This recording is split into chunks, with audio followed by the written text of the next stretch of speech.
సంవత్సరాల తరబడి government job కోసం వేచి చూస్తున్నారా? కేవలం 8 నెలల్లో మీ కల నెరవేర్చుకోండి. వెంటనే కింది నెంబర్స్ కి కాల్ చేయండి. నుంచి దాదాపు 50 లక్షల మంది స్టూడెంట్స్ వెళ్ళి చదువుతున్నారు. ఎందుకని అంటే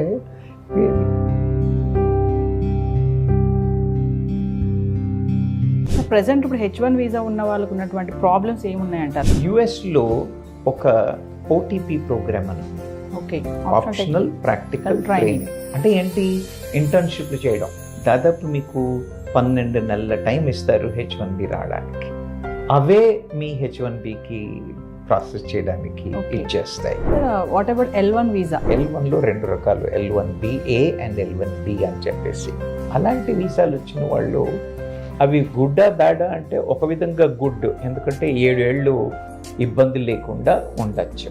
ఈ మధ్యలో ఉద్యోగం పోయింది, జాబ్ పోయిన తర్వాత 60 రోజుల్లో ఇంకో ఉద్యోగం వెతుక్కోవాలి 60 days లో. ఈ 60 days లో ఉద్యోగం దొరకకపోతే మూట ముళ్ళే సర్దుకుని బ్యాక్ టు బ్యాక్ వచ్చేసేయాలి. కెరీర్ బిల్డప్ చేసుకోవాలంటే ఎలాంటి విధానాలు పాటించాలంటారు? We should be abreast with the latest technologies. చదువుతూనే ఉండాలి, కోర్సులు చేస్తూనే ఉండాలి, సర్టిఫికేషన్ ప్రోగ్రామ్స్ చేస్తూనే ఉండాలి. ఎప్పుడో డిజాస్టర్ వచ్చినప్పుడే నేను ఉద్యోగం వెతుకుతాను అని కాకుండా.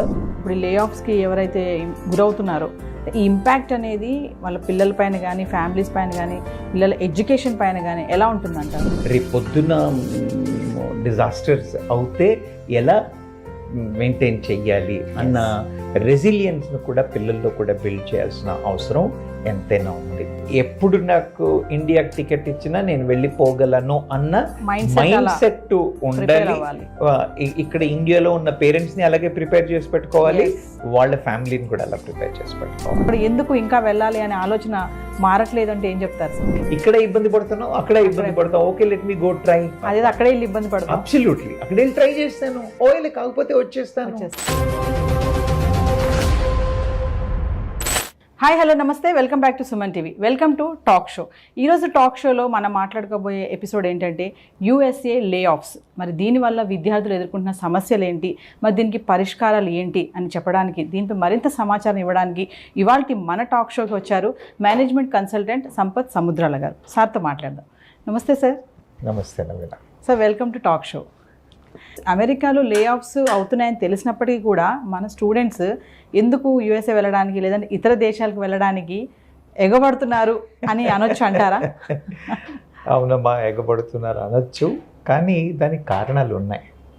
మనం వెళ్ళి చూసినట్టయితే యునెస్కో రిపోర్ట్లో ఏముంటుందంటే ఇండియా నుంచి కానివ్వచ్చు, చైనా నుంచి కానివచ్చు, పాకిస్తాన్ ఇలాంటి కంట్రీస్ అన్నింటి నుంచి దాదాపు 50 లక్షల మంది స్టూడెంట్స్ వెళ్ళి చదువుతున్నారు. ఎందుకని అంటే వీఆర్ లార్జ్ కంట్రీస్, అవకాశాల కోసం వెతుకుతూ ఉంటారు. మీరు USAకి వెళ్ళి చూసినట్టయితే USAలో దాదాపు 11-12 ఇంటర్నేషనల్ ఫేమస్ యూనివర్సిటీస్ ఉన్నాయి. అదే మీరు న్యూజిలాండ్కి వెళ్ళారనుకోండి, పిల్లలకి రీసెర్చ్ కమ్యూనిటీ, స్టూడెంట్ కమ్యూనిటీ చిన్నగా ఉంటుంది, రీసెర్చ్ చేయడానికి చాలా అవకాశాలు ఉంటాయి. అదే మీరు జర్మనీ దగ్గరికి వెళ్ళారనుకోండి, జర్మనీలో ఏంటంటే ఒక స్టేజ్ తర్వాత పబ్లిక్ యూనివర్సిటీస్లో ఫీజులు మాఫీ లాంటి అవకాశాలు ఉంటాయి. మీరు ఆస్ట్రేలియా లాంటి కంట్రీస్కి వచ్చినట్టయితే వాళ్ళు ఏం చేస్తారు అని అంటే, మీరు చదువు తర్వాత కూడా ఉద్యోగం తర్వాత కూడా చదువు అన్న ఫెసిలిటీసు, కంఫర్ట్ లెవెల్స్ వాళ్ళు ఇస్తారు. మీరు అదే కెనడాకి వెళ్ళి చూసినట్టయితే కెనడా చాలా కండ్యూసివ్ ఎన్వైరన్మెంట్, మల్టీకల్చర్ పీపుల్ అంతా ఉండడం వల్ల అంటే ఆ థ్రెటన్ ఫీలింగ్ ఎక్కడో వేరే దేశానికి వెళ్ళాము అనేది ఉండదు. ఏదైనప్పటికీ కూడా కెరియర్ ఓరియంటేషన్ నుండి సబ్జెక్ట్ మీద ఫోకస్ ఉన్న పిల్లలు ఇక్కడంటే మన దేశంలో ప్రయత్నాలు చేసిన తర్వాత కూడా ఇంకా బెటర్ కెరియర్ కావాలి అన్న ఆలోచన ఉన్నవాళ్ళు ఖచ్చితంగా వెళ్తున్నారు. వెళ్ళడంలో తప్పేం లేదమ్మా. అంటే సరి అయిన ఎవాల్యుయేషన్ చేసుకుని సరి అయిన కోర్సులు సెలెక్ట్ చేసుకుని వెళ్తున్నట్టయితే వాళ్ళు సరి అయిన దారిలో ఉన్నారు అని చెప్పచ్చు. ఎగబడినా దాన్ని తప్పుపట్టాల్సిన అవసరం ఏమి లేదనుకుంటాను.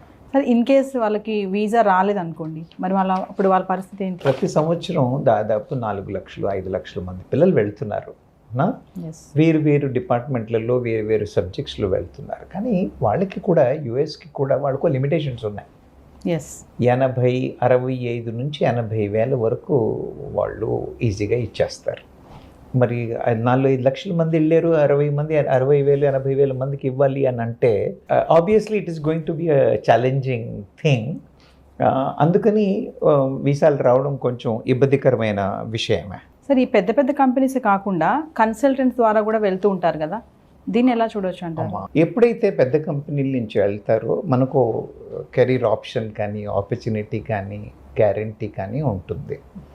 అదే మీరు కన్సల్టెంట్స్తో వెళ్ళడం అంటే గుత్తేదారులతో వెళ్ళినట్టు అన్నమాట. గుత్తేదారులను మన దగ్గర పని వాళ్ళని తీసుకెళ్లే వాళ్ళు ఉంటారు కదా, ఇట్ ఈజ్ లైక్ దాట్. వాళ్ళు ఏం చేస్తారనంటే, అయితే ఒకటి, మీరు కన్సల్టెంట్లతో పోయితే H1B వీసా ఇలా వచ్చేస్తుంది. వీసాలు రావడం పెద్ద కష్టం కాదు. కానీ పోయిన తర్వాత సస్టెనెన్స్ ఉంటుందా అంటే, ఉద్యోగం ఉంటుందా అంటే తెలీదు. మీరు వెళ్ళగానే మీకు ఉద్యోగం ఇస్తాడా తెలీదు. మిమ్మల్ని తీసుకెళ్ళి బెంచ్ మీద పెట్టచ్చు. ఉద్యోగం మధ్యలో పీకేసి మిమ్మల్ని బెంచ్ మీద పెట్టచ్చు. అన్నీ అన్సర్టనిటీసే. ఒక్క పాజిటివిటీ మీరు కన్సల్టెంట్లతో చూసినట్టయితే ఏమొస్తుంది అని అంటే, కన్సల్టెంట్లతో మనకు వచ్చిన అడ్వాంటేజ్ ఏంటంటే వాళ్ళు చాలా త్వరగా వీసా ప్రాసెసింగ్ చేయించగలరు.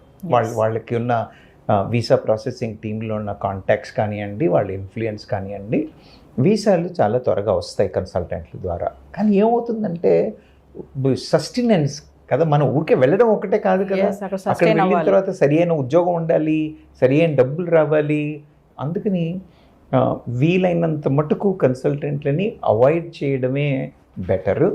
కానీ అవకాశాలు వచ్చి లేదు, we have done a good research of the consultant, he has good clientele, there is no large bench time అన్న రీసెర్చ్ చేసుకున్నట్టయితే మాత్రం ఖచ్చితంగా వెళ్ళచ్చు. ఏమవుతుందంటే, మనం ఊరికే వీసాలను ఒక్కటి చూడకుండా మన కమ్యూనిటీని బిల్డ్ చేసుకోవాలి. We have to know people there, we need to have proper contacts. Market మీద అవగాహన ఉండాలి. ఆ కన్సల్టెంట్ యొక్క క్రెడిబిలిటీ ఏమిటి, ఎలాంటి ఆర్గనైజేషన్స్తో పనిచేస్తున్నారు, ఎంతమందిని తీసుకెళ్లారు, జనరల్గా వెళ్ళిన వాళ్ళు ఎంత బెంచ్లో ఉంటున్నారు, ఇలాంటి విషయాలన్నింటినీ క్షుణ్ణంగా స్టడీ చేసుకుని ఒకవేళ మనకి 80-90% అయినా పాజిటివ్గా కనిపించినట్టయితే కన్సల్టెంట్ల ద్వారా వెళ్ళడం తప్పేమీ లేదు. కానీ పెద్ద కంపెనీలతో వెళ్ళి ఉన్న అడ్వాంటేజ్ ఉండకపోవచ్చు. But if you have done a good research, I think it will make a lot of sense, they can go. కానీ చాలామంది మనం బయట చూస్తూ ఉంటాం కదా సార్, కన్సల్టెంట్ ఆఫీసెస్ పెట్టుకుంటారు కదా, అబ్రాడ్ ఎడ్యుకేషన్ వెళ్ళాలనుకున్న వాళ్ళు, మేము తొందరగా వీసా ఇస్తామని అంటే మీరు అంటున్నారు కొంచెం అవాయిడ్ చేస్తే మంచిదే అన్నారు కదా, అంటే డైరెక్ట్గా వెళ్ళాలి అంటే ఏంటి సార్ ప్రాసెస్? అంటే అమ్మా, ఇప్పుడు H1B వీసాలు రావడానికి ఎంప్లాయర్స్ డైరెక్ట్గా మనం ఎంప్లాయ్మెంట్కి అప్లై చేసుకొని వెళ్ళొచ్చు. మనం అది డైరెక్ట్ ఎంప్లాయ్మెంట్. రేపోతే అక్కడ ఎడ్యుకేషన్కి వెళ్ళిన తర్వాత కూడా we will apply for H1B visas. అక్కడ వెళ్ళి మనం ముందు స్టూడెంట్ వీసా మీద వెళ్తాం. స్టూడెంట్ వీసా ఎడ్యుకేషన్ అయిపోయిన తర్వాత then we should apply for that. Sir, present ఇప్పుడు H1 వీసా ఉన్న వాళ్ళకు ఉన్నటువంటి ప్రాబ్లమ్స్ ఏమున్నాయంటారు? అంటే గ్రీన్ కార్డ్స్ వచ్చేంత వరకు స్టూడెంట్స్ వీసా మీద వెళ్తారు. H1B అందరికీ రాదు. స్టూడెంట్గా ఉన్నవాడికి ఉద్యోగం వచ్చేస్తే ఎంప్లాయర్ H1B వీసా ఇచ్చేసి తీసేసుకుంటాడు. కొన్నిసార్లు ఉద్యోగాలు రావు. ఈ టైం పట్టినప్పుడు ఎస్పెషల్లీ మీరు యుఎస్ని చూసినట్టయితే, యుఎస్లో ఒక OTP ప్రోగ్రామ్ అని ఉంది, ఓకే, ఆప్షనల్ ప్రాక్టికల్ ట్రైనింగ్. అంటే ఏంటి? ఇంటర్న్షిప్లు చేయడం. ఇంటర్న్షిప్స్ అక్కడ ఉన్న కంపెనీల్లో వాటిలో వెళ్ళి మనం ఆప్షనల్ ప్రాక్టికల్ ట్రైనింగ్ కోసం మనం ఎప్పుడైతే జాయిన్ అవుతామో అప్పుడు దాదాపు మీకు 12 నెలల టైం ఇస్తారు H1B రావడానికి. ఆ తర్వాత ఏవైతే ఇన్స్టిట్యూట్స్ మీకు OPT ఇచ్చాయో అవే మీ H1Bకి ప్రాసెస్ చేయడానికి ఇచ్చేస్తాయి. తర్వాత it gets extended to 24 months. Especially ఇప్పుడు మన వాళ్ళు పోయేవాళ్ళంతా ఎవరు వెళ్తారు? అయితే డాక్టర్స్, లేకపోతే engineering students, science and technology students, అందరూ స్టెమ్ పర్వ్యూలో ఉన్న వాళ్ళే వెళ్తున్నారు. ఈ స్టెమ్ పర్వ్యూలో ఉన్న వాళ్ళకి 12 నెలలు కాదు 24 నెలల టైం ఉంటుంది H1B రావడానికి. సో మనం స్వతహాగా ప్యారలల్గా ట్రై చేస్తూ కంపెనీ కూడా ట్రై చేసినట్టయితే మనకి H1Bకి పెద్ద ఇష్యూ లేకుండా ఇది అవుతుంది. ఓసారి ఏమవుతుంది, ఇప్పుడు మనకి H1B వీసాలు ఇవన్నీ అక్టోబర్లో, మీకు ఓటీపీ ముందే అయిపోతుంది అనుకోండి. ఒకవేళ మీకు వీసా వచ్చి అది అక్టోబర్లో స్టార్ట్ అవుతుంది అన్నప్పటికీ కూడా మీ ఓటీపీ ఎక్స్టెన్షన్ పీరియడ్ దొరుకుతుంది. ఓకే, గ్యాప్ ఎక్స్టెన్షన్ పీరియడ్ అని చెప్పేసి వాళ్ళకి ఆ గ్యాప్ ఎక్స్టెన్షన్ ఇస్తారు. అలా H1B వచ్చే వరకు దాని మీద కూడా ఉండడానికి అవకాశాలు. Sir what about L1 visa? Critical subject అమ్మా. ఎస్, స్టూడెంట్స్ ఏంటంటే వెళ్తారు, ఓవేళ మరి ఏం కాకపోతే ప్యాక్ చేసుకుని వచ్చేస్తారు, ఇక్కడ ఆపర్చునిటీస్ చూసుకుంటారు లేదా వేరే కంట్రీస్ని చూసుకుంటారు. డిసప్పాయింట్మెంట్ ఉంటుంది, మేము H1B రాలేదు మేము వచ్చేసాము అన్న డిసప్పాయింట్మెంట్ ఒకటి ఉంటుందేమో. కానీ మీరు L1 అని ఏదైతే అంటున్నారో, L1లో 2 రకాలు, L1BA అండ్ L1B అని చెప్పేసి. L1A జనరల్గా కంపెనీ ఎగ్జిక్యూటివ్స్కి, ఇప్పుడు మైక్రోసాఫ్ట్లో పిల్లలు పనిచేస్తున్నారు లేదా TCSలో పనిచేస్తున్నారు, విప్రోలో పనిచేస్తున్నారు. వాళ్ళు 4-5 ఏళ్ళు 5-6 ఏళ్ళు ఎక్స్పీరియన్స్ వచ్చిన వాళ్ళని, మేనేజర్ లెవెల్లో ఉన్న వాళ్ళని, వాళ్ళకి అలాంటి వాళ్ళకి, ఎందుకంటే దే ఆర్ స్పెషలైజ్. ఇది ప్యారలల్ రిక్రూట్మెంట్. ఇక్కడ నుంచి ఇదే కంపెనీ వాడు ఈ లొకేషన్ నుంచి ఆ లొకేషన్కి మారుతున్నాడు. అలాంటి వీసాలు వచ్చిన వాళ్ళు అవి గుడ్డా బ్యాడా అంటే ఒక విధంగా గుడ్, ఎందుకంటే 7 ఏళ్ళు ఇబ్బంది లేకుండా ఉండొచ్చు. ఒకవేళ వాళ్ళకి గ్రీన్ కార్డ్ రాలేదు, ఎక్స్టెన్షన్స్ రాలేదు అని అనుకోండి, ఈ మధ్యలో ఉద్యోగం పోయింది, వాళ్ళు మ్యాక్సిమం 60 రోజులు అక్కడ ఉండొచ్చమ్మా.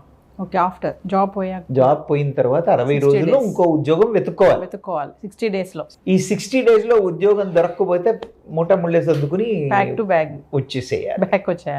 కుర్రాళ్ళు అనుకోండి, ఎడ్యుకేషన్ స్టూడెంట్స్ అనుకోండి, వచ్చేయడం పెద్ద సమస్య కాదు. కానీ వీళ్ళేంటి, ఫ్యామిలీతో పిల్లలతో వెళ్ళారు. వాళ్ళకి ఎంత ఎమోషనల్ స్ట్రెస్కి వచ్చేస్తారు అని అంటే, నా ఉద్యోగం ఎలా అని ఒక సమస్య. ఇంట్లో ఆడవాళ్ళకి కానీ పేరెంట్స్కి కానీ ట్రాన్స్పరెంట్గా ఒకవేళ వాళ్ళు చెప్పి లేరనుకోండి, ఎంత ఎమోషనల్ స్ట్రెస్. తర్వాత పిల్లలు చదువులు ఎలా, ఇక్కడి నుంచి అక్కడికి తీసుకెళ్ళాలా, కల్చరల్ డిఫరెన్స్. వాళ్ళు ఇండియాలో సెటిల్ అవుతున్న టైంలో US తీసుకెళ్లారు. USలో కొద్దో గొప్ప వాళ్ళ లాంగ్వేజ్ మాట్లాడి ఏదో నేర్చుకుని కొంత సెటిల్ అవుతున్నారు అన్న టైంకి మళ్ళీ వాపస్ రావాలి అని అంటే చాలా విపరీతమైన కష్టం. అందుకని L1 వీసాలు advantage for people who are employed, who can go and do it. కానీ డిసడ్వాంటేజెస్ కూడా చాలా ఉన్నాయి. L1లో వెళ్ళే కుర్రాళ్ళు మాత్రం చాలా జాగ్రత్తగా ప్రోస్ అండ్ కాన్స్ చాలా సరిగా వెయిట్ చేసుకుని వెళ్ళాల్సిన అవసరం ఎంతైనా. సో ఇలా L1తో వెళ్ళిన స్టూడెంట్స్ మనం మాట్లాడుకుంటే వాళ్ళు కెరీర్ బిల్డప్ చేసుకోవాలంటే ఎలాంటి విధానాలు పాటించాలంటారు? L1తో వెళ్ళిన వాళ్ళనే కాదు, ఎవరైనా బయట కంట్రీస్కి వెళ్ళిన వాళ్ళని కాదమ్మా, anybody who wants to have a great career. ముఖ్యంగా ముందు చేయాల్సి ఏంటంటే, we should be abreast with the latest technologies. చదువుతూనే ఉండాలి, కోర్సులు చేస్తూనే ఉండాలి, సర్టిఫికేషన్ ప్రోగ్రామ్స్ చేస్తూనే ఉండాలి. లింక్డ్ఇన్ లాంటి నెట్వర్క్లో ఏమవుతోంది, మార్కెట్ ఏమవుతోంది అన్న స్టడీస్ బాగా చేస్తూ ఉండాలి. ఉద్యోగ అవకాశాలు ఎలా ఉన్నాయి, ఏమున్నాయి అని రెగ్యులర్గా కంటిన్యూస్గా మానిటర్ చేస్తూ ఉండాలి. ఎప్పుడో డిజాస్టర్ వచ్చినప్పుడే నేను ఉద్యోగం వెతుకుతాను అని కాకుండా specific skill improvement. As the market changes, as the requirement in the market changes, skill enhancement with certification programs, distance education programs, higher education, ఈ higher learning, తర్వాత ఆ సబ్జెక్ట్కి సంబంధించిన అసోసియేషన్స్లో మెంబర్లుగా ఉండడము, ఇలాంటి యాక్టివిటీస్ అన్ని చాలా సీరియస్గా చేయాల్సి ఉంటుంది. అలా కాకుండా ఉద్యోగం రాగానే 4 డబ్బులు ఖర్చు పెట్టేసి ఐఫోన్ కొనేసుకోవడం, ఇంట్లో వాళ్ళకి 4 వస్తువులు కొనిపెట్టడం, డబ్బులు చేతుల్లో లేకుండా చేసుకోవడం, చదువు మీద దృష్టి పెట్టకపోవడం. The learning is never ending అమ్మ. ఎస్పెషలీ ఇలాంటి ఉద్యోగాలు వాళ్ళకు మాత్రం వాళ్ళు everyday they should be on the learning mode only. Sir, ఇలా L1 వీసాతో వెళ్ళి ఇప్పుడు లే ఆఫ్స్కి ఎవరైతే గురవుతున్నారో ఈ ఇంపాక్ట్ అనేది వాళ్ళ పిల్లల పైన కానీ, ఫ్యామిలీస్ పైన కానీ, పిల్లల ఎడ్యుకేషన్ పైన కానీ ఎలా ఉంటుందంటారు? డిఫికల్ట్ అయిన సమస్య, వెరీ వెరీ డిఫికల్ట్ థింగ్. ఉద్యోగం పోయిందన్న భయం, టెన్షన్. రెండోది ఇంట్లో వాళ్ళకి ఎలా చెప్పాలి అన్న టెన్షన్. ఇంట్లో వాళ్ళకి చెప్పగానే వీళ్ళు సైకలాజికల్గా డౌన్ అవుతారు, వాళ్ళు సైకలాజికల్గా డౌన్ అవుతారు. పిల్లల్ని ఆ స్టేజ్కి రెడీ చేసి పెట్టలేదనుకోండి, if you don't keep them, పిల్లలకి కూడా తెలియాలి మనం ఎలాంటి వాతావరణంలో ఉన్నాము, రేపు పొద్దున డిజాస్టర్స్ అవుతే ఎలా మెయింటైన్ చెయ్యాలి అన్న రెసిలియన్స్ను కూడా పిల్లల్లో కూడా బిల్డ్ చేయాల్సిన అవసరం ఎంతైనా ఉంది. నేను చెప్తాను కదమ్మా, డబ్బులు ధారాళంగా ఖర్చు పెట్టేసుకుని డబ్బులు దగ్గర పెట్టుకోకుండా హగావుగా ఖర్చులు పెట్టి లగ్జరీ లైఫ్ చేసి డబ్బులు ఉన్నాయి కదా అని చేస్తే మాత్రం ఎల్వెన్ వాళ్ళు చాలా చాలా జాగ్రత్తగా ఉండాలి. అది కాకుండా ఇలాంటి పరిస్థితుల్లో అందరూ సైకలాజికల్గా దెబ్బతింటారు. ఎప్పుడు నాకు ఇండియాకి టికెట్ ఇచ్చినా నేను వెళ్ళిపోగలను అన్న మైండ్ సెట్ ఉండాలి. ఇక్కడ ఇండియాలో ఉన్న పేరెంట్స్ని అలాగే ప్రిపేర్ చేసి పెట్టుకోవాలి, వాళ్ళ ఫ్యామిలీని కూడా అలా ప్రిపేర్ చేసి పెట్టుకోవాలి. నేను అక్కడ సెటిల్ అవుతున్నాను అన్న గ్రీన్ కార్డ్ వచ్చే వరకు నేను సెటిల్ అవుతున్నాను అన్న ఇండికేషన్ ఎవరికి ఇవ్వద్దు, including the kids and family. They all should know that అవసరం పడితే మేము రేపు ప్యాక్ చేసుకుని ఇండియా వెళ్ళిపోతాము అన్న మైండ్ సెట్లో ఉండి చేసినట్టయితే చాలా సక్సెస్ఫుల్ అయ్యే అవకాశం. ఖచ్చితంగా సైకలాజికల్గా ప్రిపేర్ చేసుకోవాలి మైండ్. ఖచ్చితంగా సైకలాజికల్గా ప్రిపేర్ అవ్వాలి. ఒకవేళ మనం కాదు కొంత వీక్ మెంటాలిటీ మనం చేయలేకపోతున్నాం అని అంటే మన దగ్గర సైకాలజిస్టుల దగ్గరికి వెళ్ళడానికి భయపడతారమ్మా. చాలా మొహమాట పడతారు, భయపడతారు. చాలా తప్పు. నేను ఎందుకు వెళ్ళాలి సైకాలజీ? చాలా చాలా తప్పు. అలా కాకుండా సైకాలజిస్టుల దగ్గర, సీనియర్స్ దగ్గర, ఎక్స్పర్ట్స్ దగ్గర వెళ్ళి మాట్లాడి అడ్వైస్ తీసుకోవడంలో ఏం పొరపాటు లేదు. అంత దూరం ఎందుకు వెళ్ళాలి, అక్కడ ఎందుకు ఆ ప్రాబ్లమ్స్ ఫేస్ చేయాలి అంటే దీనికి ఏం చెప్తారు సార్? ఇంత తెలిసినా కూడా నేను అబ్రాడ్ వెళ్ళి చదువుకోవాలి, హైయర్ స్టడీస్, నా కెరియర్ బాగుండాలి అంటే ఉద్యోగాల కోసం వెళ్ళే వాళ్ళు ఉన్నారు, చదువు కోసం వెళ్ళే వాళ్ళు కూడా, మీరు అన్నట్టుగా ఫ్యామిలీస్ కూడా వెళ్ళే వాళ్ళు ఉన్నారు అక్కడ స్థిరపడాలని. అయినా మరి ఇంత ఇలాంటి ఎదురవుతున్నా కూడా ఎందుకు ఇంకా వెళ్ళాలి అనే ఆలోచన మారట్లేదు అంటే ఏం చెప్తారు సార్? మనకు ఎంప్లాయ్మెంట్ గ్యారంటీ ఉందా? లేదు. ఉద్యోగం వచ్చే అవకాశాలు ఉన్నాయి అన్న నమ్మకం ఉందా? డౌట్ అక్కడ కూడా. అవునా? ఉద్యోగ అవకాశాలు తక్కువే, వచ్చిన ఉద్యోగం ఉంటుందా అనేది కూడా తక్కువే. గవర్నమెంట్ ఉద్యోగాలు అసలు ఇన్ని గవర్నమెంట్లు ఇన్ని చూసాం అంటే ఆ మెంటాలిటీ ఉన్న వాళ్ళకి కూడా సెట్ అవ్వట్లేదు. అవునా? మన దగ్గర పాపులేషన్ ఎక్కువ ఉండడం చేతే అని అనుకోండి, లేదా మన వాళ్ళకి ఎప్పుడు కూడా మిగతా దేశాల కంటే కూడా ఒక మెట్టు పైన ఉండాలి. అలా ఉండడం చేత ఇక్కడ మనకు ఆపర్చునిటీస్ కనబడకపోయేసరికి నేను ఇంతకుముందు చెప్పినట్టుగా ఒక యుఎస్ అనే కాదు, కెనడా వెళ్తున్నారు, జర్మనీ వెళ్తున్నారు, న్యూజిలాండ్ వెళ్తున్నారు, యూకే వెళ్తున్నారు. ఇప్పుడు యూకేకి వెళ్తే కేంబ్రిడ్జ్ యూనివర్సిటీ, ఆక్స్ఫర్డ్ యూనివర్సిటీ, ఆ పేరు చెప్పుకుంటే it is such a pride. People would like to go and take that pride. అదొక రీజన్ అమ్మ వెళ్ళడానికి, అవకాశాలు అక్కడ ఉండడం చేత ఒక రీజను. రెండోది ఇక్కడ మనకున్న ఇక్కడ ఇబ్బంది పడుతున్నావు, అక్కడ ఇబ్బంది పడతావు, okay let me go try. అదే అక్కడే ఇబ్బంది పడతాను, అబ్సల్యూట్లీ అక్కడ వెళ్ళి ట్రై చేస్తాను, ఓకే కాకపోతే వచ్చేస్తాను. ఈ పేరెంట్స్కి కూడా ఏంటి, ఒకసారి యుఎస్కి వెళ్ళాడు, లేదా జర్మనీ వెళ్ళాడు, ఆస్ట్రేలియా వెళ్ళాడు అంటే my son is competent and capable దాన్ని ఉన్న నమ్మకం. అయితే ఏంటంటే అక్కడికి వెళ్ళే యూనివర్సిటీస్ని సరిగ్గా రీసెర్చ్ చేసుకోవాలి. బికాజ్ ఇంటర్నేషనల్ వరల్డ్ ర్యాంకింగ్ ఉంది యూనివర్సిటీస్కి. ఈ ర్యాంకింగ్లో ఉన్న యూనివర్సిటీస్ని చూసి వెళ్ళాలి. Point number 1. పాయింట్ నెంబర్ 2, ఎక్కడైతే ఇన్స్టిట్యూషన్ ఈజీగా అడ్మిషన్ ఇస్తుందో 4 సార్లు ఆలోచించాలి, వీడెందుకు ఇస్తున్నాడు. అడ్మిషన్లు వచ్చేస్తాయి, వీసాలు వచ్చేస్తాయి, వెళ్ళిపోతాం, but we are not going to be settle down there. అలాంటి ఇన్స్టిట్యూట్లో, విలువ లేని ఇన్స్టిట్యూట్లో మాత్రం ఎడ్యుకేషన్కి వెళ్ళకూడదు. Even if it cost is less, admission hurdles are not there, easy walk, cake walk అన్న ఉన్న యూనివర్సిటీస్ ఎక్కడ కూడా పిల్లలు ఆప్ట్ చేయకూడదు. Because it is going to be a challenge in the days to come. అలా కాకుండా రీసెర్చ్ చేసి, నేను చెప్పినట్టుగా ప్రీవియస్ స్టూడెంట్స్ ఎవరైనా ఉన్నారా, ఇప్పుడు మీరు వెబ్లోకి వెళ్ళినట్టయితే అన్ని ఆపర్చునిటీస్ ఉన్నాయమ్మా. You can connect with every one. పిల్లలు కూడా నోట్స్ పెడుతూ ఉంటారు, that lot of information available. ఈ రీసెర్చ్ సరిగ్గా చేసి వెళ్ళినట్టయితే వెళ్ళడం తప్పేం లేదు. ఇప్పుడు మనం అందరం ఊళ్ళ నుంచి హైదరాబాద్లో వచ్చి సెటిల్ అయ్యాం, పిల్లలు ఇక్కడ నుంచి పిల్లలు అక్కడికి వెళ్తున్నారు. అంటే మైండ్ స్ట్రాంగ్గా లేకపోవడం వల్ల ఇలాంటి సమస్యలు ఎదురైనప్పుడు ఇబ్బంది పడుతున్నారంటే ఏం చెప్తారు? అమ్మా, ఇది నేను చెప్తున్నాను కదా, ఈ మొహమాటం అన్న పాయింట్ మీద ఉన్న ఫ్యామిలీస్ ఖచ్చితంగా ఇబ్బంది పడుతున్నారు. అక్కడికి వెళ్ళిన తర్వాత there are people who have explored various opportunities and are successful with the situations unnar kani there are few people who have not done it ila emotional disturbance lo Yes. challenge lo unnaru భారత ప్రభుత్వం కూడా చాలా emotional support చేయడానికి try చేస్తుంది, కొందరికి financial aid చేయడానికి కూడా try చేస్తుంది, ఎంబసీ కూడా చాలా సపోర్ట్ చేస్తున్నాం. Yes. మన వాళ్ళు వెళ్ళి తీసుకోవాలి, they need to take that. Take that. కానీ one advice what I give to every one, if it is required మొహమాటం లేకుండా అడ్వైస్కి వెళ్ళాలి, అడ్వైజ్ తీసుకోవాలి. Yes. Yeah, so we need to get that positive thing. Yes. Yeah, failing is what you call every step towards the success antar Yes. kada. Yeah, so people should not feel bad about anything like that.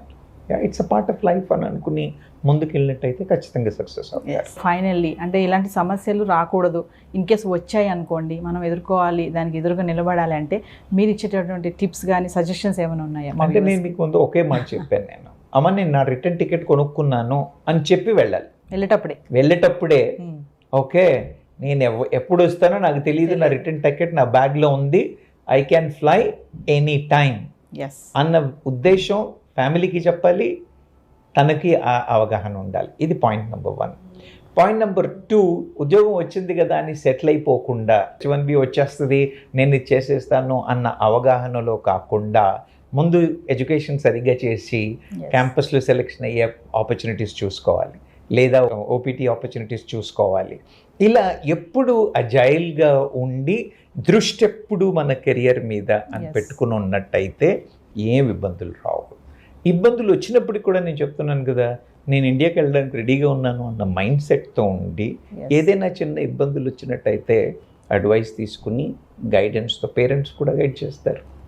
మన వాళ్ళు కూడా ఇక్కడ నుంచి they give that kind of a confidence. ఆ మాటల్ని పెడిచేవని పెట్టకుండా పద్ధతి ప్రకారంగా ఉంటే మాత్రం ఏం ఇబ్బందులు ఉండవమ్మా, people can flourish. Yes, thank you sir. Talk షోకి వచ్చి మంచి ఇన్ఫర్మేషన్ ఇచ్చారు, యూఎస్ లే ఆఫ్స్ వల్ల ఎదుర్కొన్న సమస్యలు, మంచి పరిష్కారాలు కూడా చెప్పారు. Thank you so much. నమస్తే సార్. చెప్పారు కదా, చాలా టిప్స్ అండ్ సజెషన్స్ కూడా చెప్పారు. ఖచ్చితంగా వెళ్ళేటప్పుడు మనము రిటర్న్ టికెట్ అనేది బ్యాగ్లోనే పెట్టుకోవాలి, అంటే ఎప్పుడు మనం తిరిగి వస్తామనేది మైండ్ సెట్ అనేది అలా ప్రిపేర్ అవ్వాలని చెప్తున్నారు. స్ట్రాంగ్ మైండ్ ఉండాలి. మొహమాటం అనేది ఖచ్చితంగా సార్ రెండు మూడు సార్లు చెప్పారు ఈ మాటని.